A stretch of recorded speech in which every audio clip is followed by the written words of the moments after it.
Look, if it takes longer than 30 minutes to cook on a weeknight, I'm not doing it. Luckily, this Texas carbonara takes like half that. You're gonna chop up a half a jalapeno and like 4 to 5 slices of bacon. Use more, use less, just let your heart decide.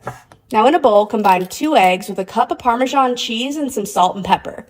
Whisk it together and set it off to the side. We'll come back to that later. Now throw a pack of spaghetti in a pot to boil and add the bacon and jalapeno to a pan. When the bacon is almost cooked, add a few cloves of minced garlic. Again, just measure with your heart. Now turn off the heat and add your pasta. This is crucial because we're going to add the eggs next and you don't want them to scramble. Heat off. Got it? Okay. So now mix the pasta around with the bacon for a bit, then add your egg mixture. Stir it up and pour in a little of that starchy pasta water little by little till that sauce gets nice and creamy.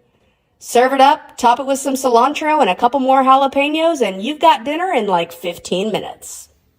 Let's trim a brisket. Now I know some dude is gonna pipe up with the old, "I've been smoking meat for 20 years and I ain't never trimmed a brisket." But hear me out.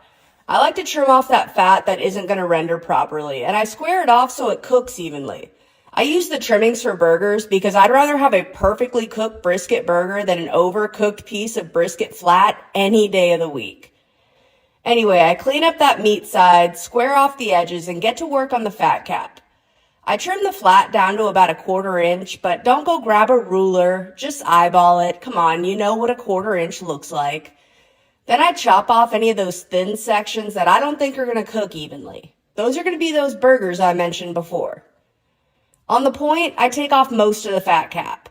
The point has a ton of fat in it, and it just doesn't need that fat cap there to protect it like the flat does.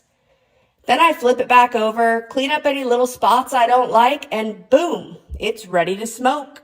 The key to a great beef rib is a crispy bark on the outside and tender, juicy meat on the inside. Let me show you how it's done. You're going to start with a rack of beef ribs and throw down an olive oil binder.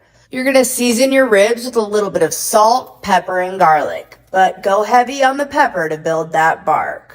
Then fire up the smoker to 250 degrees. Place your ribs directly on the grates and just let them smoke. You can spritz them with apple juice every 90 minutes or so, and when they hit about 175 internal, pull them off and grab a roll of Reynolds Kitchens butcher paper. Butcher paper is going to lock all of that moisture in your meat, but still protect your bark.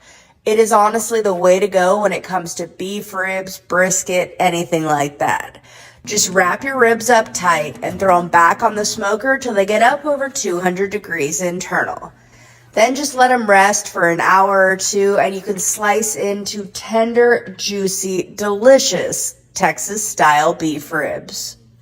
So I woke up and I was craving an everything bagel.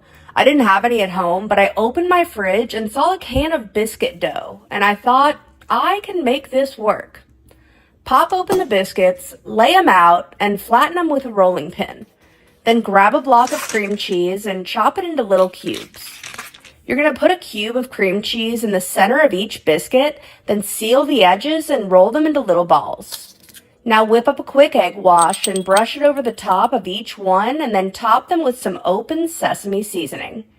Now they're going in the air fryer at 325 for about 5 minutes, then give them a flip and cook them for another 3 to 4 minutes until they're golden brown on both sides.